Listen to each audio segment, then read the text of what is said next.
Bye का मतलब हम यूज करते हैं एक्टिव पैसिव में भी। बाय मतलब क्या होता है? द्वारा। क्या होता है? द्वारा। पढ़ा था, है ना। बाय का यूज मतलब क्या होता है? द्वारा। इसका उपयोग उस शब्द के पूर्व करते हैं जो एजेंट या कर्ता हो। मतलब कौन हो? कर्ता। करने वाले को हम क्या कहते हैं? कर्ता। क्या बोलते हैं? कर्ता। जो हम कर रहे हैं, जैसे कि Ram was beaten by his brother. Ram किसके द्वारा पीटा गया? उसके भाई के द्वारा। ठीक है ना। एक्टिव पैसिव में भी हमने बाय का यूज किया था लास्ट में। उसके बाद आता है विद। विद का मतलब हम जानते हैं क्या होता है? साथ। क्या होता है? विद साथ होता है ना, जिसे हम नॉर्मल पढ़ते हैं तब। इसका उपयोग उस शब्द के पहले किया जाता है जो साधन या इंस्ट्रूमेंट की ओर इशारा करता है। इंस्ट्रूमेंट मतलब जिस चीज से वो पीटा गया है। समझ में आ रहा है? इंस्ट्रूमेंट मतलब जैसे डंडा ले लो, बेलन ले लो, झाड़ू ले लो, ब्रूम ले लो, स्टिक ले लो, धनुष ले लो, कुछ भी ले सकते हो। जिस चीज से वो पीटा गया है उसके पहले हम यूज करते हैं। जैसे कि he was killed, he killed a snake with stick. मतलब समझ में आया? ही किल्ड अ स्नैक, उसने एक स्नैक को मारा। किसके थ्रू मारा? स्टिक के द्वारा उसको खत्म कर दिया, सांप को। The lion was killed by Ram. क्या ये सही है? क्यों? विथ का यूज ही नहीं है। हाँ, the Ram was killed by Ram with, क्या आएगा? With scored. क्या हो जाता है? वो धनुष से मारा गया, है ना। तभी मैंने छोड़ा हुआ था। आफ्टर, इसका उपयोग बीते हुए समय के लिए। आफ्टर का तो पता है, आफ्टर मतलब क्या होता है? बाद में। क्या होता है? बाद में। आफ्टर का यूज कब करते हैं? बीते हुए समय को बताने के लिए। मतलब हमने कल क्या पढ़ा था? कल कौन आया था? बीते हुए समय, जो समय निकल गया है उसके लिए हम किसका यूज करते हैं? आफ्टर का। पता होना चाहिए आफ्टर का मतलब क्या होता है, विद का मतलब हम कहाँ यूज करते हैं। Sita came after a week. Sita क्या है? Came after a week. क्या मतलब हुआ इसका? सीता एक हफ्ते बाद आई थी।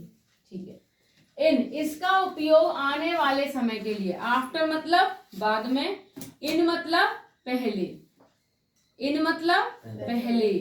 इसका उपयोग आने वाले समय को बताने के लिए किया जाता है। कि मतलब आने वाले समय में हम किसका यूज करेंगे? इनका। थोड़ा सा डिफरेंस है कि नहीं है? इनका उपयोग हम मैं भी करते हैं, पर प्रीपोजिशंस में इनका यूज कहाँ होगा? आने वाले समय को बताने के लिए, फ्यूचर टाइम के लिए। He will come in a week. वो एक हफ्ते में आ जाएगा। आ जाएगा, हम किसकी बात कर रहे हैं? आने वाले समय की। कि Rahul will come in a week, वो एक हफ्ते में आ जाएगा। क्लियर? सिंस, इसका उपयोग निश्चित समय को या पॉइंट ऑफ टाइम, बिंदु को दर्शाने के लिए किया जाता है। सिंस का यूज हम टेंस में पढ़ते हुए आ रहे हैं। सिंस का यूज एक निश्चित समय के लिए, फिक्स टाइम पीरियड के लिए किया जाता है। यहाँ इसमें कोई चेंज नहीं है। जैसे कि मैं सुबह 7 बजे से पढ़ रही हूँ, मैंने दोपहर में 2 बजे खाना खाया था। एक फिक्स टाइम है कि मैंने 2 बजे ही खाना खाया था। मैं सुबह 8 बजे से पढ़ रही हूँ, मैं सुबह 7 बजे से पढ़ रही हूँ। एक फिक्स पीरियड ऑफ टाइम के लिए हम किसका यूज करते हैं? सिंस का यूज करते हैं।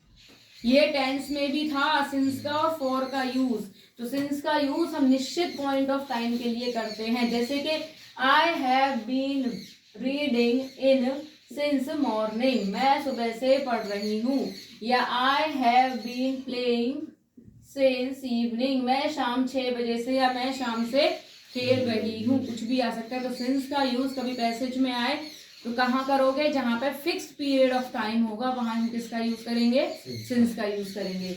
फॉर का उपयोग संज्ञा या नाउन और फ्रेज के पूर्व पीरियड ऑफ टाइम के लिए करते हैं। किसके लिए करते हैं? संज्ञा होनी चाहिए, नाउन होना चाहिए, या फिर कोई फ्रेजेस वर्ब होनी चाहिए। उससे पहले हम यूज करते हैं फॉर का। मतलब फॉर का भी यूज हम टाइम के लिए करेंगे, बट यहाँ पे फिक्स टाइम नहीं होगा।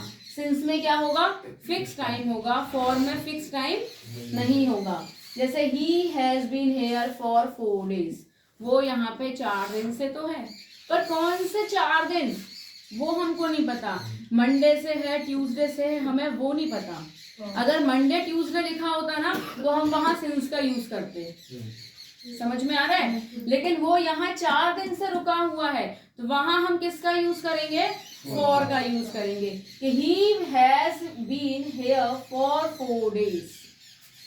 क्लियर हो रहा है।